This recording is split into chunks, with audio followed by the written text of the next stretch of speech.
Bismillahirrahmanirrahim. Alhamdulillah wassalatu wassalamu ala Rasulillah nabiyina Muhammadin wa ala alihi wa ashabihi wa man walah.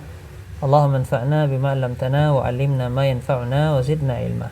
Baik, kita lanjutkan. Iqra'il mithalain, bacalah dua contoh berikut. Thumma adkhil kana 'alal jumalil atiyah. Kemudian masukkanlah kana pada kalimat-kalimat berikut ini. Kita lihat contoh pertama. Hamidun maridun al'an. Hamid marid sekarang. Sakit sekarang. Kana Hamidun maridan amsi. Adalah Hamid sakit kemarin. Berikutnya Zainab talibah. Zainab adalah seorang siswi. Kanat Zainabu talibatan. Dahulu Zainab adalah seorang siswi. Baik, di sini yang akan menjadi pembahasan kita adalah kana. Kana ini merupakan fiil, ya. Namun kana fiil yang masuk pada mubtada dan khobar. Mubtada dan khobar. Baik. Mubtada dan khobar adalah rafa. Ya, sama-sama rafa. Awalnya mubtada dan khobar itu adalah rafa, sama-sama rafa. Ketika kana masuk dalam mubtada dan khobar tersebut, kana masuk dia ke dalam mubtada dan khobar, maka mubtada khobar ini berubah dia menjadi isim kana dan khobar kana. Baik, dia berubah menjadi isim kana dan khobar kana. Yang mana kana memiliki fungsi adalah tarfa'ul isma wa tansibul khobar.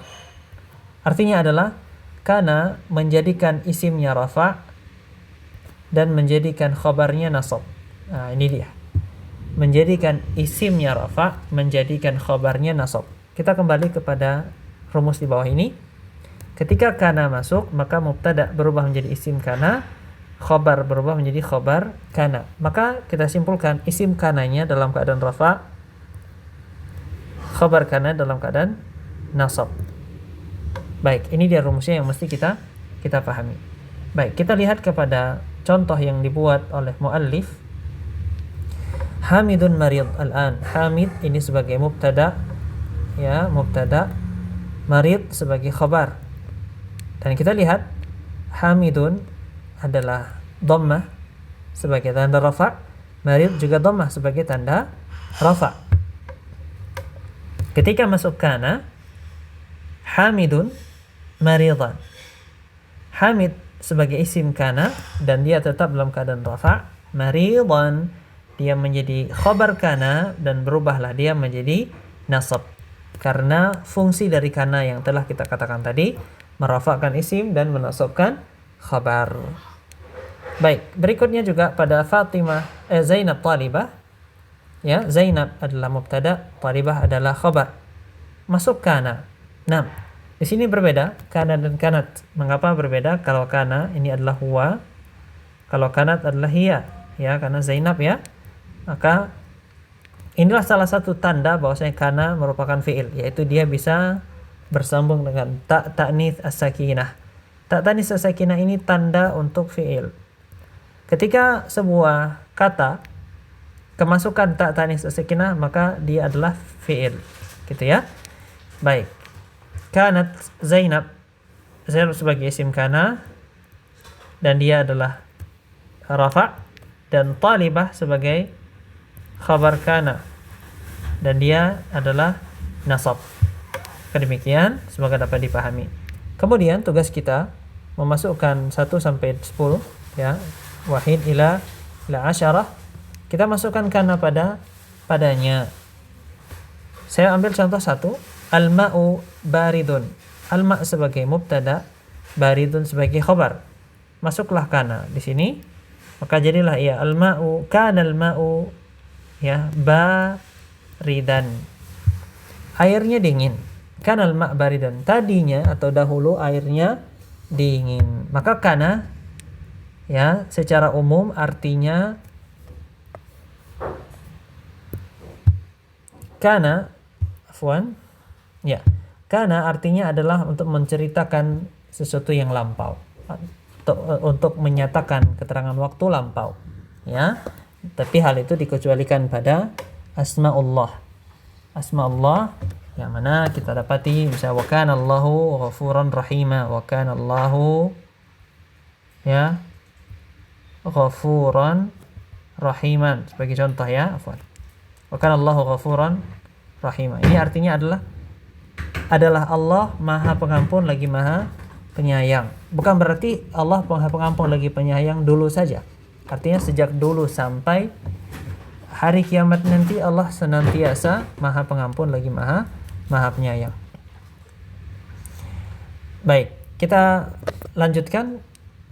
Silakan para peserta untuk bisa memasukkan kana mulai dari nomor 2 sampai nomor 10. Kita bacakan dulu. Al-babu maftuh, an-nafidhatu mughlaqah, Hashim mudarrisun, ar-rajul nasrani, al-jawu baridun, al-mudiru jalisun fi ghurfatih, hadhihi as-sa'atu rakhisah, Umar rajulun ghani, ammuna mudiru madrasatin. Baik. Terutama untuk yang al-mudir jalis, mudir sebagai mubtada, jalis sebagai khabar. Hadhihi sa'atu rakhisah. Baik, hadhihi sa'ah kita jadikan satu, dia sebagai mubtada. Ya, meskipun ini ada penjelasan detail tapi kita tinggalkan dulu. Rakhisah sebagai khabar. Saya ulangi, hadhihi sa'ah kita jadikan saja satu sebagai mubtada. Rakhisah adalah khabar. Ya, sedikit saya jelaskan. Ya, sebagai faedah saja, hadhihi inilah dia mubtadanya dan sa'ah sebagai badal. Ya, tapi kita belum masuk bab badal, maka kita anggap saja hadhihi sa'ah sebagai satu kesatuan mubtada. Umar rajulun ghani, Umar sebagai mubtada, rajulun sebagai khabar, ghani sebagai sifat. Nah, sebagaimana pernah kita sampaikan, sifat itu mengikuti mausuf. Sifat itu mengikuti mausuf. Apapun keadaan mausuf, inilah mausufnya, rajulun sebagai mausuf, maka sifat mengikuti mausuf dalam segala keadaan. Ma'rifah dalam keadaan nakirah, dalam keadaan muzakkar, dalam keadaan muannats, dalam keadaan jamak maupun dalam keadaan mufrad. Berikutnya, ammuna mudiru madrasatin. Ammuna ini sebagai mubtada, mudiru madrasatin sebagai khabar. Baik, maka nanti ketika masuk kana, maka yang berubah harokatnya harokat mudir, bukan harokat madrasah. Ya, bukan harokat madrasah, tapi yang berubahlah harokat mudir.